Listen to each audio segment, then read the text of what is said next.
નમસ્કાર દોસ્તો, ખેડૂતોના નામે બોટાદમાં જે કાંઈ થયું એ ખરેખર ખેડૂતોના હિત માટે હતું કે પછી રાજકીય સુનિયોજિત એક ષડયંત્રનો ભાગ હતો? સવાલો હવે અનેક ઉઠી રહ્યા છે. આમ આદમી પાર્ટીના પ્રદેશ પ્રમુખ ઈસુદાન ગઢવી, રાજુ કરપડા સહિતના દિગ્ગજ નેતાઓ ત્યાં પહોંચ્યા, પણ ગેરહાજરી જોવા મળી. તો આમ આદમી પાર્ટીના પોસ્ટર બોય ગોપાલ ઇટાલિયાની એની અત્યારે ચર્ચાઓ ચારેકોર થઈ રહી છે કે શું ગોપાલ ઇટાલિયા એ કંઈક નવી રણનીતિ કરી રહ્યા છે? આમ આદમી પાર્ટીના ઈસુદાન ગઢવી અને ગોપાલ ઇટાલિયા વચ્ચે એ કંઈક ઠીક નથી, ગજગ્રાહ ચાલી રહ્યો છે. આવા ભૂતકાળમાં પણ અનેક ઉદાહરણો સાથે એ સવાલો ઉઠ્યા હતા અને આ જ સવાલો ફરીથી ઉઠ્યા છે. પણ પેલા શરૂઆતમાં વાત કરવી છે આ બોટાદની અંદર એ ખેડૂતો સાથે જે થયું તેને લઈ મને એક પંક્તિ યાદ આવે છે. ખેડૂતોની લાશ પરથી રાજની ગાદી ઊભી ન થવી જોઈએ, પણ એ જ તો કિસ્મત છે કે જ્યાં આંદોલનથી આપણે ત્યાં એક ચહેરો બને છે. ખેડૂત ખેતરની અંદર પરસેવો વાવે છે, નેતાઓ તેના જ આંસુથી એક ભાષણ લખે છે, સાથે જ એ ખેડૂત ઈમાનથી એ જમીન માપે છે, રાજકારણીઓ એ જ ઈમાનથી એ મત માપે છે. ખેડૂત લડી રહ્યો છે ભાવ માટે, નેતાઓ લડી રહ્યા છે ભીડના નજારાઓ માટે. ખેડૂતોના હાથમાં માટી છે, નેતાઓના હાથમાં માઇક છે. એક ભવિષ્ય વાવે છે તો બીજો એ ભાષણ વાવે છે.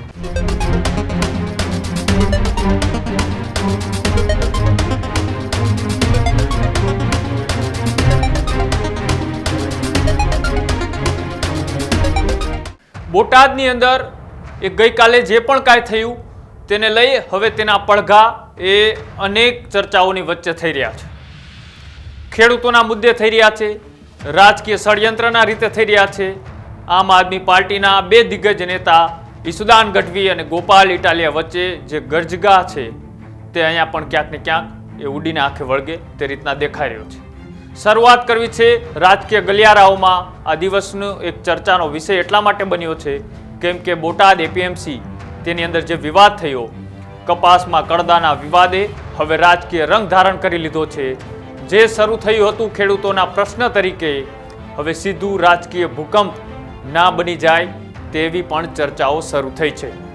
હળદળ ગામ ખાતે જ્યારે આમ આદમી પાર્ટીના નેતાઓ એ મેદાને ઉતર્યા ત્યારે પરિસ્થિતિ એ બેકાબુ બની.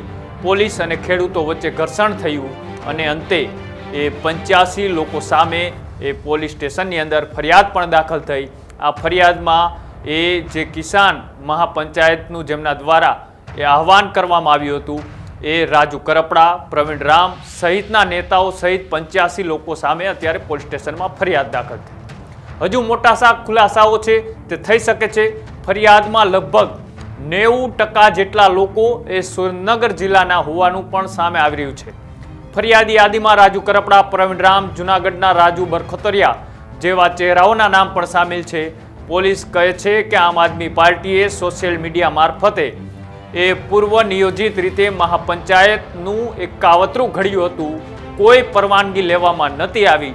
ચલો માની લે કે ગુજરાતમાં કોઈ પણ વિપક્ષી પાર્ટી એ જ્યારે જનતાઓના મુદ્દાને લઈ એ સરકાર પાસે કે પોલીસ પાસે એ પરમિશન માગે છે ત્યારે પરમિશન મોટા ભાગે નથી આપવામાં આવતી. પણ જે રીતના એ ખેડૂતોના મુદ્દે એ જે ત્યાં રાજકારણ રમાયું, આ પહેલી વખત નથી. ગુજરાતનો જૂનો ઇતિહાસ છે. તમે વાત કરો છે કમરસિંહ ચૌધરીની સરકારથી કે ત્યાં એ કિસાન સંઘવાળા પણ એક ખેડૂતોના મુદ્દાને લઈ એ ચળવળ કરવામાં આવી હતી. ગુજરાત વિધાનસભા સુધી પહોંચવાની તૈયારીઓ હતી ત્યારે પણ પોલીસને આદેશ આપવામાં આવ્યા હતા અને ત્યારે પણ અનેક એ ખેડૂતોના ખંભા ઉપર એ ગોળીઓ વીંધી દેવામાં આવી હતી. ત્યારથી લઈને અત્યાર સુધી એ ગુજરાતમાં શાંતિપૂર્ણ રીતે એ પોતાની માંગ સાથે ખેડૂતો એ આંદોલન અને સૂત્રોચ્ચાર કરતા રહ્યા હતા. પણ આજે ક્યાંક ને ક્યાંક એ ખેડૂતોની એ ધીરજ ખૂટી હતી કેમ કે રાજકીય રંગ તેમની ઉપર ચડાવી દેવામાં આવ્યો હતો. સાથે જ જે નેતાઓ એ ખેડૂતોના મુદ્દાને લઈ પહોંચ્યા હતા એ મોટા ભાગના નેતાઓ આ જ્યારે પોલીસ અને ખેડૂતો વચ્ચે ઘર્ષણ થયું ત્યારે તેઓ ત્યાંથી નાસી છૂટ્યા હતા, એટલે કે ફરાર થઈ ગયા હતા. જો તે લોકોએ ખેડૂતને આહવાન કર્યું હતું અને તેમના આહવાનથી એ વિસ્તારમાં ખેડૂતો એ પોતાની માંગ સાથે સમર્થનમાં પહોંચ્યા હતા તો પછી નેતાઓ ત્યાંથી ભાગી કેમ ગયા, આ પણ સવાલ છે. હવે ત્યાંની જે લોકો છે ત્યાંના સ્થાનિક કે જે ગામની અંદર આ પંચાયત બોલાવવામાં આવી હતી એ ગામની અંદર પણ અમે ગ્રાઉન્ડ રિપોર્ટ કર્યો. એ લોકોનું કહેવું છે કે અહીંયા મોટા ભાગના જે લોકો હાજર હતા તે અમારા વિસ્તારના નહોતા. એટલે સવાલ એ પણ ઊભો થઈ રહ્યો છે કે આજે ખેડૂત કિસાન મહાપંચાયત બોલાવવામાં આવી, એ મહાપંચાયત એ સુનિયોજિત એ કાવતરું હતું. ખેડૂતોના નામે બોલાવેલી આ જે પંચાયત એક રાજકીય ષડયંત્ર હતું. આવા અનેક સવાલો ઉઠી રહ્યા છે, કેમ કે નેતાઓ ત્યાંથી નાસી છૂટ્યા છે. સાથે જ વાત કરવામાં આવે કે બોટાદની બાજુનું હળદળ ગામ કે જ્યાં તે માત્ર એક વિવાદ નહોતું, એક સંકેત પણ આપી રહ્યું હતું કે આમ આદમી પાર્ટીની અંદર કંઈક ખળભળાટ એ ચાલી રહ્યો છે. રાજકારણના રસિયાઓ માટે હવે સૌથી મોટો પ્રશ્ન કે જ્યારે ઈસુદાન ગઢવી એ મેદાનમાં ઉતર્યા ત્યારે ગોપાલ ઇટાલિયા ક્યાં હતા? આ બંને વચ્ચે એક ગજગાના સમાચાર સમયાંતરે સામે આવતા રહ્યા છે. જ્યારથી વિસાવદરની પેટા ચૂંટણી પૂરી થઈ ત્યારથી વારંવાર આવા સવાલો રાજકીય ગલિયારાઓમાં એ જોવા મળતા હોય છે. અને બીજી મહત્વની વાત એ કે આવડું મોટું એ કિસાન મહાપંચાયત એ આમ આદમી પાર્ટીએ બોટાદમાં કરવા જઈ રહી હતી, તો પછી ઈસુદાન ગઢવીએ પાર્ટીમાં બેઠક બોલાવી અને બધા જનો મત લઈ અને પછી આ પંચાયતની જાહેરાત કરી હતી કે પછી પોતપોતાની રીતના એ જે રીતના એ જૂથવાદ છે એ જૂથવાદના ભાગરૂપે પોતે સાથે નિર્ણય લઈ લીધો હતો? આ પણ એક સવાલ છે, કેમ કે ગોપાલ ઇટાલિયા એક બાજુ અહીંયા ઘમાસાણ ચાલી રહ્યું હતું બોટાદમાં, તો બીજી બાજુ ગોપાલ ઇટાલિયા એ રાજકોટમાં એક જંગી સભાને સંબોધી રહ્યા હતા. ત્યાં પણ કોંગ્રેસ અને ભારતીય જનતા પાર્ટી સાથે જોડાયેલા અનેક કાર્યકર્તાઓ એ આમ આદમી પાર્ટીમાં જોડાઈ રહ્યા હતા. અને સૌરાષ્ટ્રનું એપિસેન્ટર કહી શકાય રાજકોટમાં ત્યાં આવડી મોટી સભા હતી, ત્યાં ઈસુદાન ગઢવી ગેરહાજર જોવા મળ્યા. આવડો મોટો કાર્યક્રમ હતો, આટલા લોકો આમ આદમી પાર્ટીમાં જોડાઈ રહ્યા હતા, ત્યાં પ્રદેશ પ્રમુખની સૂચક ગેરહાજરી પણ અનેક સવાલો બતાવી રહી છે. બીજી બાજુ બોટાદમાં જે થયું કે બોટાદમાં ગોપાલ ઇટાલિયા કાર્યક્રમોથી દૂર રહ્યા, સાથે જ આ મહાપંચાયતમાં જેટલી મોટી ભીડ એટલા મોટા સવાલો પણ અત્યારે ઊભા થઈ રહ્યા છે કે ઈસુદાન ગઢવી ખુદ રાજુ કરપડા સાથે મેદાને દેખાયા, પણ ઇટાલિયા ત્યાં ગાયબ જોવા મળ્યા. લોકોમાં ચર્ચા છે કે શું ઇટાલિયાએ પહેલેથી જ અંદાજ હતો કે અહીં બબાલ થવાની છે, કે પછી તેમને રાજકીય રીતે પોતાને બચાવવાનો એક નિર્ણયના ભાગરૂપે તેઓ તે હાજર ન રહ્યા? આ વાતને વધુ રસપ્રદ બનાવે છે એ હકીકત કે ઈસુદાન ગઢવીની જ્યારે અટકાયત કરવામાં આવી પણ ગોપાલ ઇટાલિયા કોઈ જાહેર પ્રતિસાદ પણ ના આપ્યો, એ મૌન રહ્યા. હવે ચર્ચાનો વિષય એ છે કે રાજકારણમાં કહેવાય છે કે જ્યાં એ બે વાઘ એ જંગલની અંદર હોય ત્યાં શાંતિ લાંબા સમય સુધી રહેતી નથી હોતી. પોતપોતાનું મેદાન તૈયાર કરવામાં એ બંને વ્યક્તિઓ લાગી પડે છે. હજી આમ આદમી પાર્ટી એ ગુજરાતમાં સત્તામાં આવવા માટેની તૈયારીઓ કરી રહ્યા છે. ખૂબ સારી વાત છે કે જે રીતના વિસાવદરની ચૂંટણી પછી એ ગુજરાતમાં ક્યાંક ને ક્યાંક એ અલગ અલગ વિસ્તારમાં પોતાને મજબૂત કરવામાં સફળ થઈ છે, કાર્યકર્તાઓને જોડવામાં સફળ થઈ છે. પણ માત્ર એ ગણ્યા ગાંઠિયા નેતાઓની આ પાર્ટી જો સંતુલનથી ન ચાલી શકે, એક જૂથ થઈ ન ચાલી શકે, તો જે રીતના એ ભારતીય જનતા પાર્ટી હોય કે કોંગ્રેસ હોય તેમાં જે રીતના સમયાંતરે સમાચારો આવતા રહે છે જૂથવાદ વિવાદના, એ જ સમાચારો અત્યારે એ નાની એવી પાર્ટી એ આમ આદમી પાર્ટીમાંથી પણ અત્યારે ઉઠી રહ્યા છે.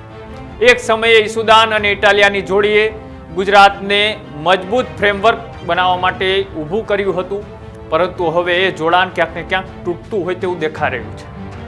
ઇટાલિયાના સતત એ ગેરહાજર રહેવાના પેટર્નથી લઈ ઈસુદાન હવે ઉગ્ર બોલી, તો સાથે આપની અંદર બે અલગ રાજકીય શૈલીઓ પણ દેખાઈ રહી છે. એક બાજુ છે એ ઈસુદાન ગઢવીની એ ઉગ્ર અને લડાયક સ્વભાવ, બીજી બાજુ છે ઇટાલિયાનો શાંત પરંતુ ગોઠવણ ભર્યું આ એક રાજકારણની પેટર્ન.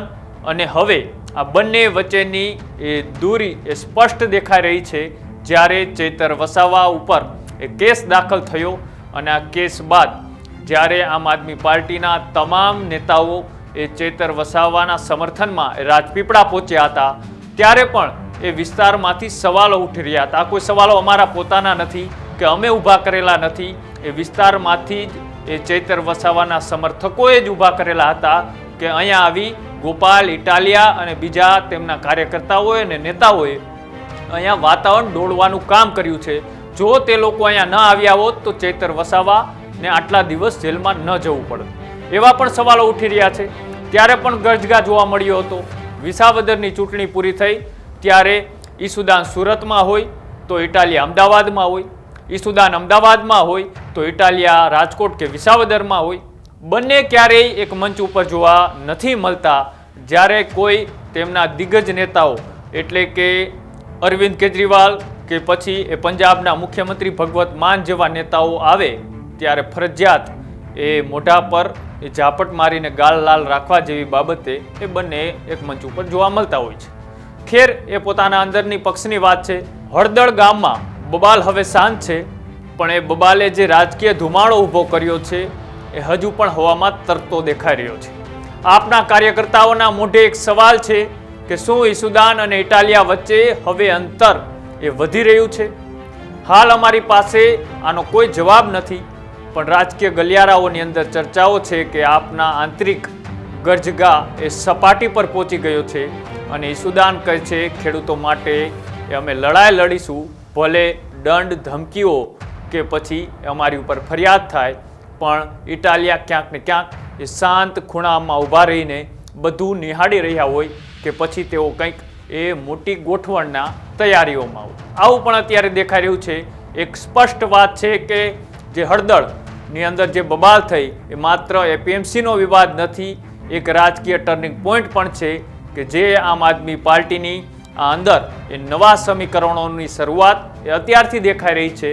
અને સાથે જે રીતના આ સમયાંતરે એ સવાલો ઉઠી રહ્યા છે કે જ્યારે એ ખેડૂતોની વાત હોય કે પછી કોઈ અન્ય મુદ્દાઓને લઈ એ લડતો કે આંદોલનો ચાલુ થાય છે ત્યારે આંદોલનોની લોકોના મોતની સીડીઓ ઉપર ચડી અને આંદોલનનો મુખ્ય ચહેરો એ રાજનેતા બનતો હોય છે. મારા કોઈના નામ નથી આપવા, એ ગુજરાત એનો સાક્ષી છે ભૂતકાળમાં જે પણ કાંઈ થયું તેનું. અને અત્યારે જે ખેડૂતોના નામે, જગતના તાતના નામે એ રાજકીય રોટલા કે પોતાની રાજકીય છબી ચમકાવવા માટે આ જે પણ કાંઈ થયું તે એ ભવિષ્યમાં જ્યારે આના પડઘા પડશે ત્યારે તમને ખબર પડશે કે કોઈ નેતા કે કોઈ વ્યક્તિના ઇશારે એના આહવાનથી તમે એકજૂઠ થઈ જાઓ છો, તમે એના આહવાનથી જે પણ કાંઈ કરવું પડે એ કરવા માટે તૈયાર થઈ જાઓ છો, પણ જ્યારે તમારી ઉપર કેસ દાખલ થાય, તમને પોલીસના દંડા પડે ત્યારે ક્યાંક ને ક્યાંક આ નેતાઓ એ જોવા નથી મળતા હોતા. તમારે કોર્ટના ચક્કર ખાતા થઈ જાઓ છો, તમે પોલીસ સ્ટેશનના ધક્કા ખાતા થઈ જાઓ છો અને સાથે જ તમારી જે જૂની પીડાઓ હોય છે, તમારી જે જૂની વ્યથા હોય છે એ ક્યાંક ને ક્યાંક ત્યાંની ત્યાં ઊભી રહી જાય છે અને તમારો મુખ્ય ચહેરો એ ક્યાંક ને ક્યાંક એ સત્તાની ગાદી ઉપર રાજ કરતો થઈ જાય છે. આજે અત્યારે જે ચર્ચાઓ ચાલી રહી છે આ ચર્ચાઓને મેં તમને એક તમારી ભાષામાં સમજાવી છે. કદાચ આમાં કાંઈ આડાઅવડું હોઈ શકે, પણ જે ચર્ચાઓ અત્યારે રાજકીય ગલિયારાઓમાં લોકોના મુખે ચાલી રહી છે એ મેં તમારા સુધી મૂકવાનો પ્રયત્ન કર્યો છે. હવે આ ચર્ચા બાદ તમારે પોતાએ વિચારી લેવાનું છે અથવા તો તમારે પોતાએ સમજી લેવાનું છે કે આ ખરેખર શું ચાલી રહ્યું છે. નમસ્કાર. Healthy life is very important, पर टेस्टी लाइफ भी तो जरूरी है ना बॉस. समोसा चाट से है प्यार, पर एसिडिटी से कैसे रहोगे दूर यार. Wait, we have a 3-step solution.